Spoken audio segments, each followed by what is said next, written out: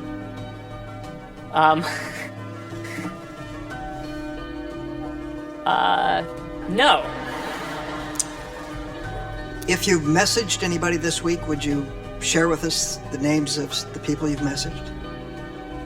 Senator, no, I would probably not choose to do that publicly here.